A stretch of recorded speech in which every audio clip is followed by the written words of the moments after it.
அரசியல் விமர்சகர் சுமன் சி ராமன் இணைகிறார். சார் வணக்கம். வணக்கம். அமித்ஷாவுடைய அட்டவணையில் மாற்றம் செய்யப்பட்டிருக்கு. தேசிய ஜனநாயக கூட்டணியுடைய அந்த பிரஸ் மீட் அப்படின்றது நேரம் ஒத்திவைக்கப்பட்டிருக்கு.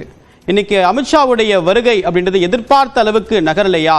தேசிய ஜனநாயக கூட்டணி கட்சிகள் எல்லாம் ஒரே அணியில ஒரே இடத்துல சங்கமிக்கக்கூடிய முயற்சியை பலன் கொடுக்கலையா? இன்னைக்கு இல்லைங்க, அது மீடியால தான் எல்லாமே நடக்க போகுது, பெரிய அறிவிப்பு வரப்போகுது அப்படின்னு முதல்ல இருந்தே இந்த விசிட் கட்சிக்குள்ள கட்சி தேர்தலை எப்படி சந்திக்கணும் அதை பற்றி பேசுவதற்காகத்தான் அவர்கள் கூட்டமே திரு அமித்ஷாவுடைய வருகையே அதன் தான்.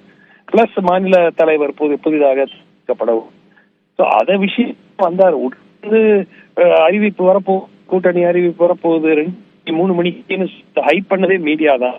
இன்ஃபேக்ட் இன்னைக்கு கூட அந்த மாதிரி ஒரு அறிவிப்பெல்லாம் இப்பொழுதுக்கு வருவதற்கான வாய்ப்பு மிகவும் குறைவு என்று போட்டிருந்தேன்.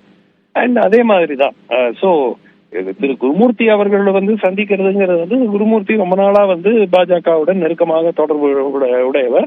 திரு மோடி அவர்களுக்கும் திரு அமித்ஷா அவர்களுக்கும் நெருக்கமானவர். அதன் அடிப்படையில டிஸ்கஷன் போயிருக்கலாம். பட் இன்னைக்கு எல்லாரையும் ஒன்னா வச்சு ஒரு கூட்டணி மீட்டிங் போட போறாங்க, அதுக்கப்புறம் அறிவிப்பு வரப்போகுது, அதெல்லாம் எதிர்பார்த்த நிகழ்வே அல்ல. வெறும் மீடியா ஒரு இஷ்யூவை கிரியேட் பண்ணாங்களே தவிர அதை தாண்டி ஒன்றும் இல்லை. அதிமுகவோட ஆலோசனை நடைபெறுது அப்படின்னு அமித்ஷா அறிவிச்சிட்டு மேற்கொண்டிருக்கூடிய முதல் பயணம் இது தமிழ்நாட்டு பயணம். ஆனா அதிமுக அவருடைய வருகை பற்றி எந்த விதமான கருத்தையும் சொல்லல. அதிமுக கூட்டணி தொடர்பாகவும் எதுவும் பேசவில்லை. ஆனா இன்னைக்கு காலையில இரட்டை இலை சின்னம் தொடர்பான வழக்கு விசாரணையை தொடங்கியிருக்கு தேர்தல் ஆணையம். இதையெல்லாம் கோரிலேட் பண்ண முடியுமா? ஆண்டு காலம் இருக்குங்க, ஃபுல்லா 11 மாத காலம் இருக்கிறது. இப்பவே ஒரு கூட்டணியே அமைத்தால் கூட அதை அறிவிக்க வேண்டிய நிர்பந்தமோ நிறைய விஷயங்கள் புதுசாக இருக்கக்கூடிய மற்ற கட்சிகளையும் வேண்டும் என்ற எண்ணம் இருக்கலாம். அதற்கு ஸ்ட்ராட்டஜிஸ் வேற மாதிரி இருக்கலாம். இன்னைக்கே நீங்க அறிவிச்சீங்கன்னா சிலர் வருவதற்கு தயங்கலாம்.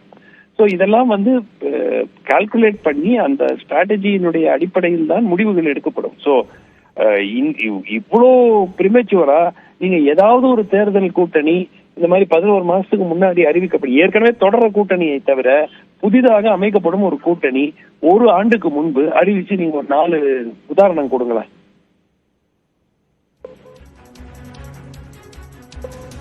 உங்களுடைய கருத்துக்களுக்கு மிக்க நன்றி திரு சுமன் சி ராமன்.